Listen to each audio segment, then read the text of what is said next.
It is Tuesday. We have our meeting tonight, Restoring Freedom Ministries at Encounter Road Church, 2171 Villa Avenue, Clovis, California. It's back by the cheap movie theater over there. Dinner's provided. Again, 6:45. Today we're going to actually we're going to be in James, and we're going to talk about trials. And it says here, "Consider it pure joy, my brothers and sisters, whenever you face trials of many kinds, because you know that the testing of your faith produces perseverance. Let perseverance finish its work so that you may be mature and complete, not lacking anything." I was thinking about in my life how I tried to avoid suffering. I tried to avoid pain at all costs, which means I kind of hid my head in the sand, because the reality of anybody watching this is you are going to go through suffering. You might be right now. You're going to go through trials. You're going to go through struggles. And I had this vision of how I did it was, so I heard noises downstairs. I heard somebody kind of breaking into my house, and it's like the guy that would just throw a blanket over his head thinking that they couldn't see you. That's what it is. It's when you prepare yourself that you're going to go through suffering, you're going to go through struggle. But what's going to happen with it in you is as you do, you become more mature and complete as you persevere.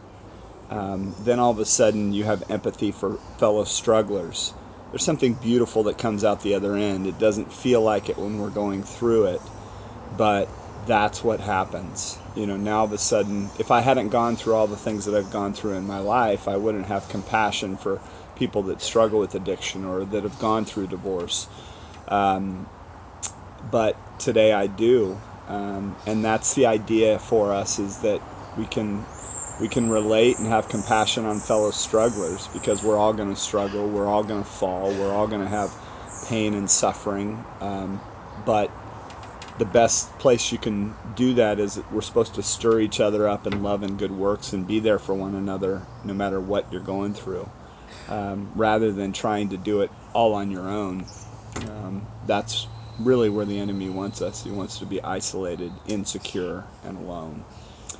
But so if you're a man and you're struggling either with divorce or addiction issues or you name it, come join us tonight at Encounter Road Church. Great group of guys. You'll experience the love of God. You'll find out what your identity is and what you were created for, and that God loves you and desires the absolute best for your life. We don't focus on the exterior as much as we do the heart. Once you understand who you are, then the behavior changes. So often in recovery, we focus on the exterior first. We need to change the behavior. But a man, when he figures out who he is and what he was created for, man, the life can be completely transformed, and then beauty comes from that. The tree becomes good, and the fruit that comes from that tree is beautiful. God bless y'all.